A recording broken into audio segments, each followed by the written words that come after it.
Hello and welcome back to the channel. I'm David Taylor and this is another episode of How to Buy a Car with Bosch. In today's episode, the Merc A200, the really stylish hatchback.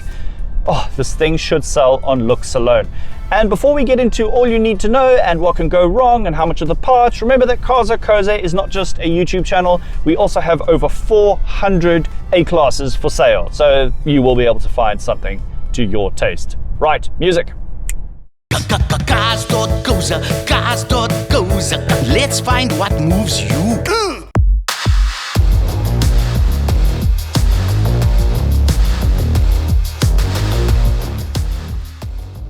Right, the Merc A-Class. And remember when that thing came out? It was a bit of a mommy wagon, the first gen A-Class. And now fast forward to 2024, 2025, we have this. And it's so stylish. I mean, this one's doing a lot of lifting with its rose gold paints. But enough about the looks, it's all about the details. And today's expert is Zane from Bosch Noordhoek. And he's gonna tell me everything I need to know about test driving a Merc A-Class. Right, let's go. What should I look out for first? So firstly, you have to feel your steering, looking for vibrations. Okay. On driving and idling, for mountings, that's one. It's pretty quiet. Yeah. And then you apply a bit brakes, feel the shudders. Yeah, squeeze. There's a little bit of a scraping noise I heard. Right. There's no warning lights on the dash, but I did see something that said 12-volt battery. I think that's the battery, it's low, that needs to be checked. In terms of suspension, yes, I know this is a very smooth road and we've got it so good here. But Yeah. on bumpy roads, what should I look out for? You should listen to the sounds, especially in Like any knocking noises, what could that noises. It could be shocks, the rufflings, pushes, ball joints. It could even be the tires, flat spots. So we double check it after the test drive or before.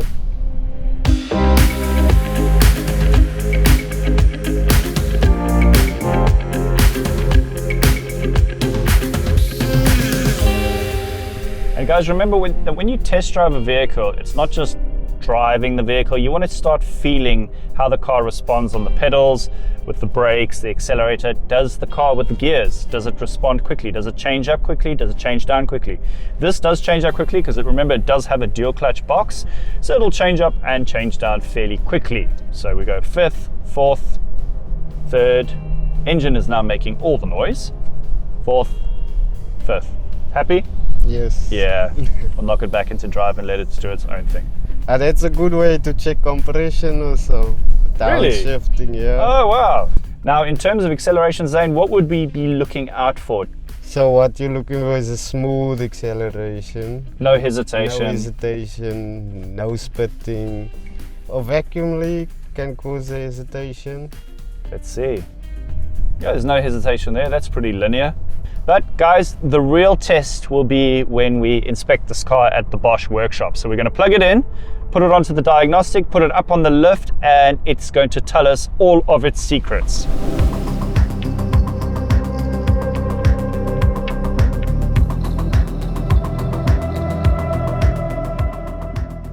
We've just come back from our test drive of the Merc A200. Now we're in the workshop looking at the engine bay. Now, if you weren't aware, the 1.3 M282 engine wasn't a Merc engine. In fact, it was developed by the Renault-Nissan-Mitsubishi Alliance.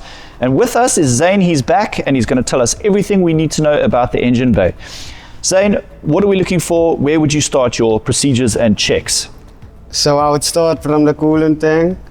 It's the wrong color, but the level is right. Interesting. What color should it be? It should be blue. Blue? Either for Renault or Mercedes. Okay.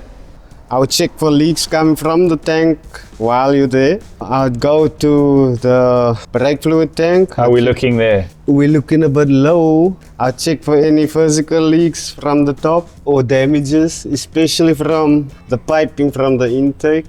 I would test the battery and then do a visual inspection on the battery.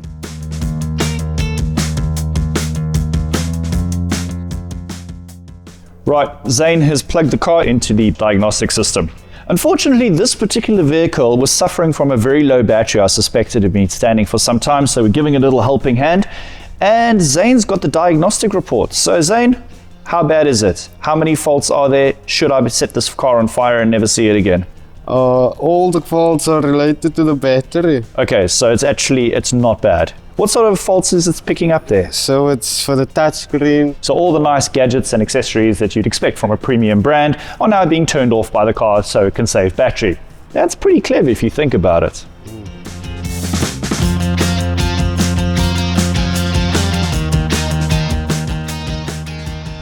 Now we've moved on from the Bosch Diagnostic tool, and Zane has come up with what looks to be what is that thing? A smoke machine. For a party? Are we having a party here? For vacuum and boost leak. Right, let's plug it in, let's give it a test. Things I've learned today. Smoke leak detectors. So it pumps smoke into the system. Okay, there's the smoke going into the intake, and then you can check all of this on the diagnostic. If there's a code for it, and this is what we do after to get the leak. Amazing.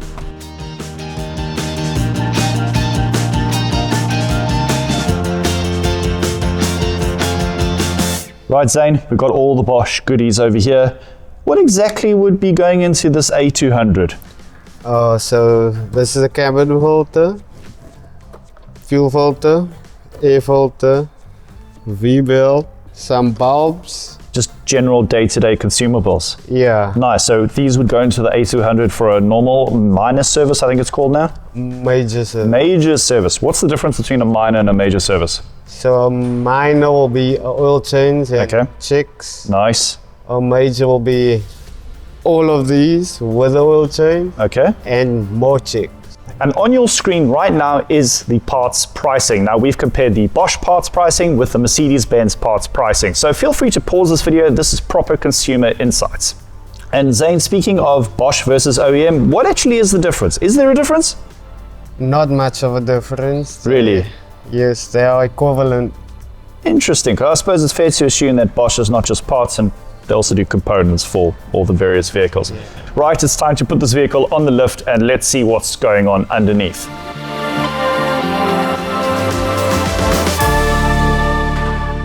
Always makes me laugh though. Merc's always had these beautiful exhaust covers, but meanwhile the exhaust is over here. But onto a serious note, what can go wrong with an exhaust? What would you be looking out for here? So I would look at the tip first, whatever's coming out, water, oil coolant, check for rattling, looseness. It's a little bit loose, is that okay? Yeah. Let's talk about the suspension. The lower spec A-classes had a torsion beam, and the higher spec, the A250 onwards, had a independent suspension. So this one is the torsion beam. Right, how are the shocks and the springs looking here?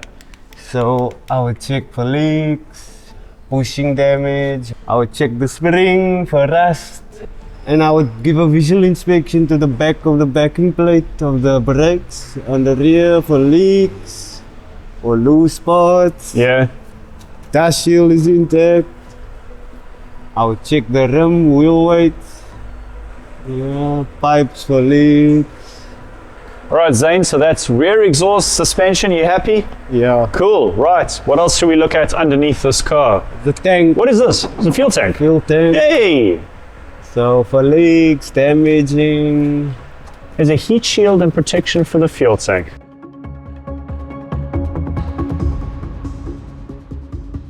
Now we're at the serious point, because I believe that all four corners of the wheel are probably the most important part of the car. We've got nice tires and they separate you from the road.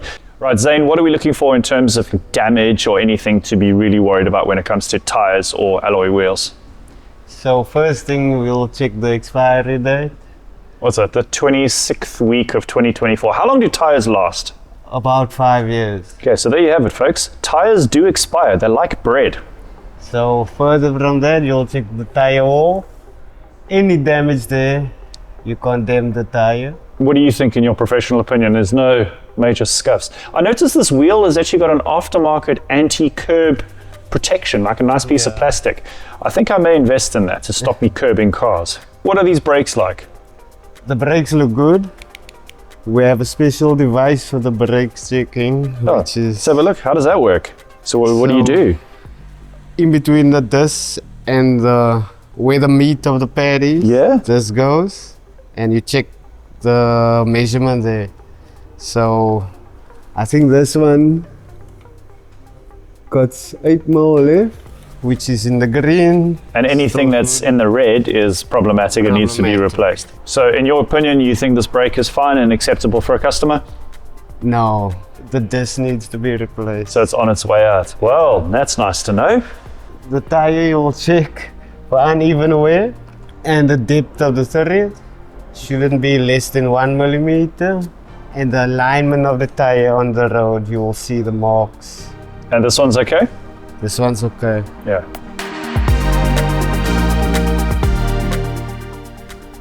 I've discovered that I'm really too tall for this, and this is probably why tall people don't make good mechanics. But on a serious note, Zane, front wheel drive car, so what have we got to look out for here? CV joints would be my first guess. Yeah, so we would check the boot, the clamps, that they're secure and not damaged and broken. We would then go to drop links, check if there's excessive play, boots are intact. There's no leaks, well, that I can see. Yeah, we would check the leaks on the caliper and that all the bolts are tightened.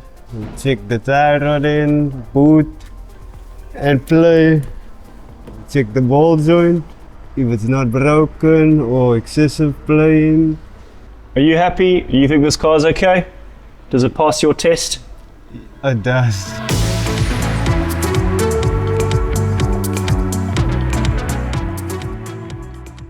And that brings us to the end of this episode of the Bosch series with Cars.co.za. Zane, give me a thumbs up if you like this car.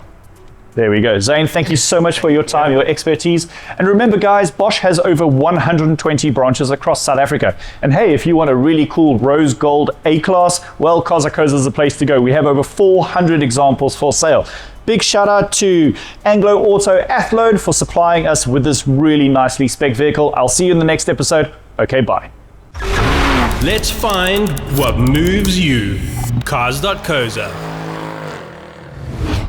Hello, now I have been asked to tell you about Cars.co.za because I work here. Now on the site right now, you will find 72,000 cars to choose from, which is quite a lot. And yes, most of them are used cars. However, a significant number, many of them, an exact number of which I don't know and head office didn't tell me, but a lot of them are brand new cars and demos. So whether you are looking for a used car, a new car, or a demo, you'll find what you're looking for on Cars.co.za. Check out our mobile site, our desktop site, and our fantastic free app in whichever app store you use.